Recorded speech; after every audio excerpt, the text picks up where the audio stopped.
અલૌકિક આનંદ મારા હૃદયમાં આવે, એ અલૌકિક ઉત્સવ મારા હૃદયમાં આવે, મારા ઠાકોરજી માટે એવી ભાવના મને થાય કે આ મારું છે. બાપા મૂકી ગયા, માજી દેવ થઈ ગયા, હવે શું કરવું? કરવી જ પડશે. મારા પણ ના હોય એટલે આવું લાગે કે આ માથે આવી પડ્યું. મારું હોય. એક નાની છોકરી એક મોટા ડુંગર ઉપર, એનો કઈક છોકરી હતી 7-8 વર્ષની, અને ખંભે પોતાના નાના ભાઈને લટકાવીને જાતી હતી. પહાડ ગિરનાર જેવું કઈ કહી છે, ચડતી હતી. એની પાછળ પાછળ એક ભાઈ ક્યારના જોતા હતા કે આ અવળીક નાની છોકરી પોતાના અવળા નાના ભાઈને લઈને, આટલો વજન લઈને કપરો ચઢાઈ કરે છે. થોડીક વારમાં આગળ આવીને એણે છોકરીને કીધું કે બેટા, હજી તો જાજા પગથિયા છે ઉપર ચડવા માટે, તું આટલો ભાર લઈને કેમ ચડીશ? છોકરીએ બહુ જ નિર્દોષતાથી જવાબ આપ્યો કે ભાર? આ ભાર નથી, આ મારો ભાઈ. તો એવું મમત્વ, એવું મારાપણું જેવું આમાં વર્ણન કરવામાં આવે છે, એ આપણા પ્રભુમાં થાય તો એ ઉત્સવોમાં એટલો આનંદ, એ અલૌકિક આનંદ આપણે પણ અનુભવી શકીએ. શું કામ ના અનુભવી? શ્રી આચાર્ય ચરણે એવડી કૃપા આપણા ઉપર વરસાવી દીધી છે. તો અહીં મોટા મનથી એ ઉત્સવ કર્યો, જેને જે જોતું તું બધાને સંતોષા. 2 લાખ ગાયોનું દાન કર્યું, એ પણ વસ્ત્ર શૃંગાર સહિત સોને મઢેલા સિંગ સાથે. આપણા જીવનમાં શાસ્ત્ર એમ કહે છે કે 3600, જો 100 વર્ષની આયુષ્ય માન્ય કરીને જોઈએ તો 3600 દિવસ અશુદ્ધ હોય છે. એટલે એના પ્રાયશ્ચિત રૂપે આપણા સંપત્તિમાંથી, આપણા પૈસામાંથી એનો 3600મો ભાગ દાન કરવાથી જે બાકીનું છે એની શુદ્ધિ થાય. હવે ગણી લ્યો, જે 2 લાખ ગાયો દીધી એ 3600મો ભાગ છે, એટલે 72 કરોડ ગાય થઈ. તો બોલેથી તો 9 લાખનું જ હતું, આજે વધી ગયું. હવે તો એ ભાઈને બહુ મૂંઝાઈ જાય, ઓહો આટલું કેમ હમાય? ભગવાન બધું હમાડી દે. આવડો આપણે ના ડૂચો હમાડી દીધો. આમાં साइंस एम किए थे, साइंस ऐसा कहता है राजू जी कि दिमाग में जो वो नस होती है जिससे अपनी नर्वस सिस्टम चलती है, उसको अगर खोलो तो पूरी पृथ्वी का एक राउंड लग जाए, इतनी लंबी है. अब वो कैसे डाल दिया अंदर? तो एना माटे तो कई करतुम अकर्तुम अन्यथा कर्तुम सामर्थ्य छे. तो एवा भगवाने गोकुल में आवीने आखू वैकुंठ त्यां आवी गयुं, एवी समृद्धि गोकुलनी थई गई. उत्सवनुं वर्णन छे. खूब दान आपे कर्या, विधिपूर्वक मंगल स्नान कर्युं. गायको, विद्याधरो, अप्सराओ બધા મહોત્સવમાં સહભાગી થવા આવ્યા. જે વ્રજની ગોપિકાઓ હતી, ભાગવત એમ કહે છે કે એ અલંકૃત થઈને પોતાના આત્માનો શૃંગાર કરી અને આ નંદ મહોત્સવમાં પહોંચી. અહીં સુબોધનીજીમાં આચાર્ય સમજાવે છે કે આત્માનો શૃંગાર એટલા માટે કહ્યો કે તે જાણતી હતી કે આ બીજું કોઈ નથી, એ ભગવાન આવ્યા છે અમારો મનોરથ પૂર્ણ કરવા. કે રામાવતારમાં જે વરદાન આપ્યું હતું, જે વચન આપ્યું હતું, આપ સત્યવ્રત છે, એટલે આપે સત્ય કરવા માટે એ લીલાને આકાર દેવા માટે આપ અહીં પ્રાગટ્ય લીધું. તો એવા નંદજીએ મોટા મનવાળા આચાર્યજન આજ્ઞા કરે છે કે સાધારણ રીતે ગામડાના જે લોકો હોય એ ટૂંકા મનવાળા હોય, પણ અહીં પ્રભુ પ્રાગટ્યથી એ ગામડામાં રહેતા નંદરાયજી મોટા મનવાળા ઉદાર થયા અને ભરી ભરીને જેને જે જોતું હતું એ બધાને દાન આપ્યું. રોહિણીજી ખૂબ જ અલંકૃત થઈને સજી ધજીને ફરતા હતા.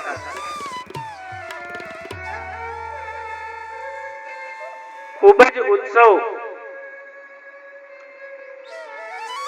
ઘણા દિવસો પર્યંત ચાલ્યો અને ત્યારબાદ ઉત્સવમાંથી પરવારી ભાગવત કહે છે, શ્રી સુખદેવજી કહે છે કે ત્યારબાદ ગોકુલની શોભા જ કંઈક અલગ થઈ ગઈ કે પ્રભુના પ્રાગટ્ય પછી ત્યાં બધી રીતે ધન ધાન્ય સુખ સમૃદ્ધિથી ગોકુલ છલકાઈ ગઈ. જાદન તે શ્રી ગોકુલ સુખ લહિયત સગરે કાજ સવાર.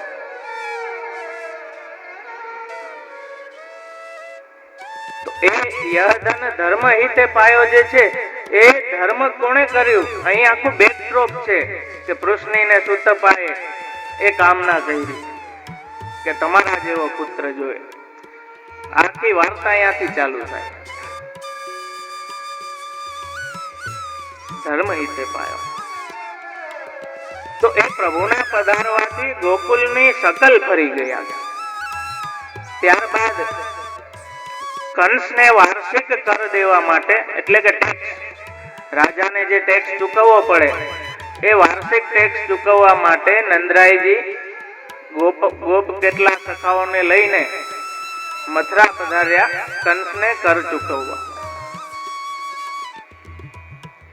ત્યારબાદ વસુદેવજી જ્યારે નંદરાયજીએ કરની બધી વિધિ કરી દીધી ત્યારે વસુદેવજી એમને મળવા એમના ડેરા પર પધાર્યા. કુશલ ખબર બધી પૂછી. વસુદેવજીને પધાર્યા જાણીને ખૂબ જ ઉત્સાહિત નંદરાયજીએ એમનું આલિંગન કર્યું અને ખૂબ એમનો સત્કાર કર્યો, કેમ કે ભાઈ જેવો સ્નેહ બંનેમાં છે અને પૂર્વજન્મના ભ્રાતાઓ છે. ત્યારે વસુદેવજીએ નંદરાયજીને ચેતવ્યા કે વધારે સમય અહીં આપ રોકાણ ના કરશો, ગોકુલમાં ઉત્પાત થઈ શકે એમ છે. કંસે એના મંત્રીઓ સાથે મંત્રણા કરી છે અને કાંઈક નવી ઘટના બને, ગોકુલમાં ઉત્પાત થાય એ પહેલા તમે પાછા ગોકુલ રવાના થઈ ગયા. તો નંદરાયજીના મનમાં એ ભય કર્યો.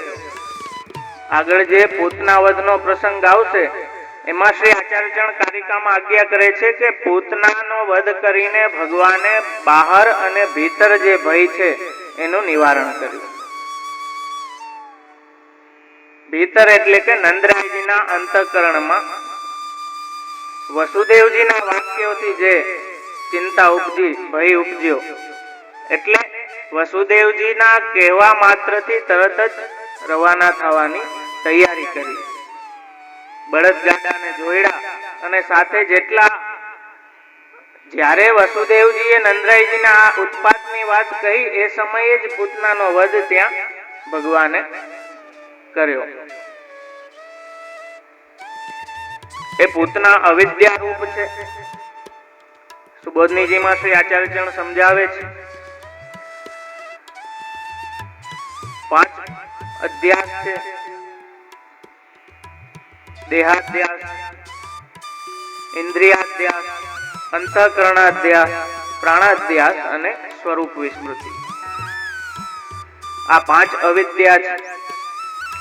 તો આ લીલા દ્વારા ભગવાને 6થો અધ્યાય જે છે એમાં પૂતના વધનો પ્રસંગ આવે છે.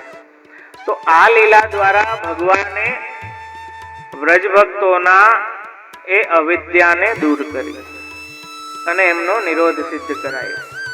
એટલે એ બીજો અધ્યાય આપનું વીર્ય ગુણ દેખાડે છે કે બાલક સ્વરૂપ છે, સ્વરૂપ બાલકનું છે, પણ કાર્ય આટલું મોટું કર્યું. આપણે એમ કહીએ કે ચમત્કાર કર્યો, આપણી બુદ્ધિ ઊંધી છે, આપણે ઊંધી રીતે સમજીએ કે ચમત્કાર કર્યો એટલે કૃષ્ણ છે. એમ નથી સમજવાનું. ચમત્કાર તો ઘણા કરી દેતા છે, પણ કૃષ્ણ છે એટલે ચમત્કાર કરે છે. ચમત્કાર કરે છે એટલે કૃષ્ણ નથી. આ નાની વસ્તુને આપણે સમજવી પડે. તો અહીં પહેલા અધ્યાયમાં આપના ઐશ્વર્ય ગુણને પ્રતિપાદન કર્યું. ઉત્સવ આવિષ્ટ જે જીવો હતા એમનો નિરોધ આપે આ નંદ મહોત્સવ દ્વારા પોતાનામાં સિદ્ધ કરાવ્યો. ઐશ્વર્ય ગુણ આપે દેખાડ્યું. નંદરાયજી ના મનમાં એ ભય આવી ગયો કે વસુદેવજી ક્યારેય ખોટું ના બોલે, અને વસુદેવજીએ કહ્યું છે તો જરૂર કંઈક અપ્રિય ઘટના બને એવું થઈ શકે. એટલે તાત્કાલિક ત્યાંથી રવાના થયા. એવો જ ભય હૃદયમાં રાખીને આપણે સેવા કરવાની. એ જ ભાવ રાખીને કે આપણા બાળકને કઈ ના થઈ જાય. આપણા બાળકમાં આપણે ભય સંયુક્ત રાખીએ છીએ અને પોતાનો એના ઉપર બાળકને એટલો વિશ્વાસ. આજે પિતા પોતાના પુત્રને હવામાં ઉછાળતો હોય, એને પાછો ઝીલવાની એનામાં સામર્થ્ય છે, એનું જ્ઞાન એને હોય, એટલે હજી ભય સાથે સાવચેતીથી એને સંભાળે. કેમ કે મારો પુત્ર છે ને, એને કંઈક થઈ ના જાય. તો એવી રીતે આપણા ઘરે બિરાજતા પ્રભુમાં એ ભાવ આપણા હૃદયમાં આવે કે સતત આપણે સાવધાન રહે કે પ્રભુને કઈ શ્રમ ના પડે, કોઈ ઉત્પાત ના થાય.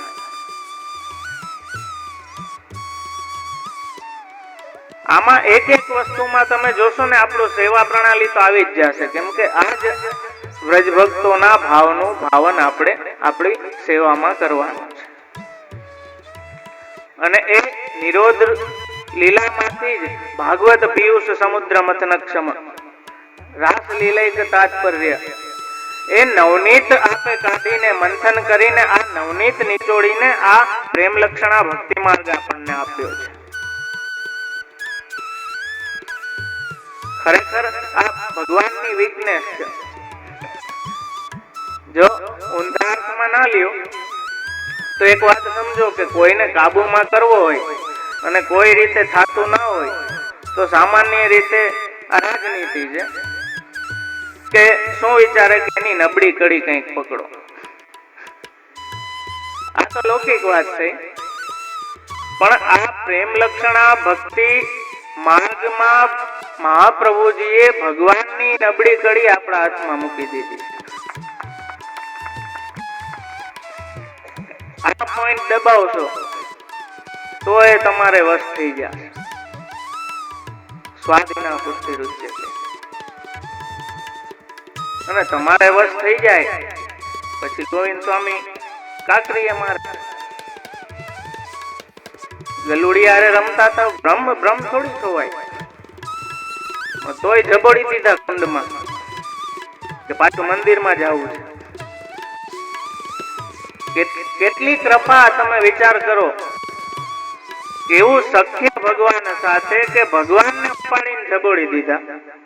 ગલુડિયારે રમતા હતા, તમે છોવાઈ ગયા. આ પ્રેમ લક્ષણા ભક્તિની વિલક્ષણતા છે. તો એ ભક્તાધીન પ્રભુ એટલા માટે થઈ જાય છે કે ભક્તોમાં એટલો એમનો નિરોધ સિદ્ધ થઈ જાય છે. વસુદેવજીના અને વ્રજવાસીઓના ભયને અને એમની અવિદ્યાને પૂતના વધ દ્વારા ભગવાને દૂર કરી. આજે તો જેમ મેં કહ્યું પેલું રજા પછી થોડો ઓછો સેશન રખાય, એટલે બાળકોને ધીમે ધીમે આદત પડે.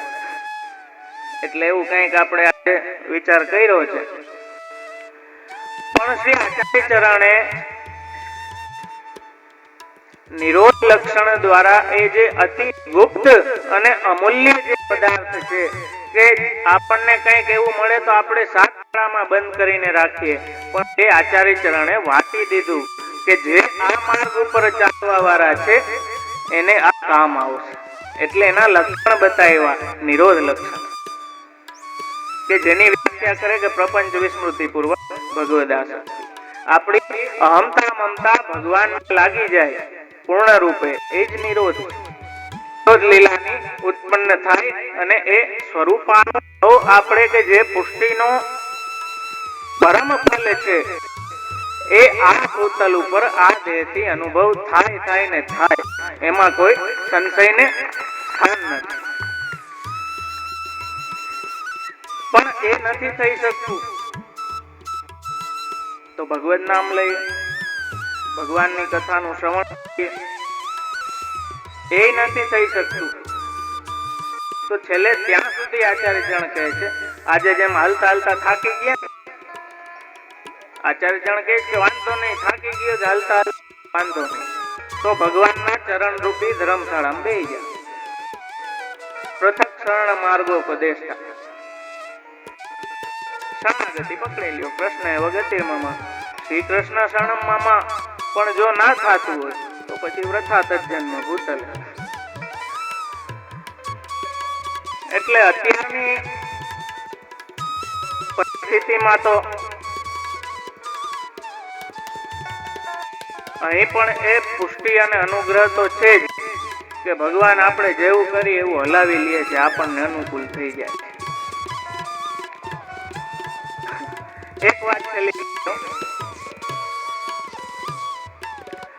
અમારે એક બહુ જૂનો માણસ હતો, છે હજી ત્યાં પોરબંદરમાં જ છે, ખવાસી કરતો, અને નાના નાના હતા, નાનપણથી અમે ભોજન કરવા બેસીએ તો અમને વાર્તા સંભળાવે ને એવું બધું કરતો, ને બહુ મોટી ઉંમર થઈ, થોડોક અસ્વસ્થ થયો. હવે એનાથી કોઈ કામ થઈ ના શકે એટલે દાદાએ આપે આજ્ઞા કરી કે ભાઈ તારાથી કઈ થઈ નથી શકતું, વાંધો નહીં, ઘરે બેસ, તને દર મહિને પગાર મળી જશે. પણ પેલા એ ના પાડી કે ના, કઈક તો કામ મારે કરવું જ છે. દાદાને એમ થયું કે જૂનો આટલો છે તો સાવ તો એને છોડાય નહીં, એટલે જે કઈ એનાથી થઈ શકતું હોય બેસવાનું કેવું કામ એને દઈ દીધું.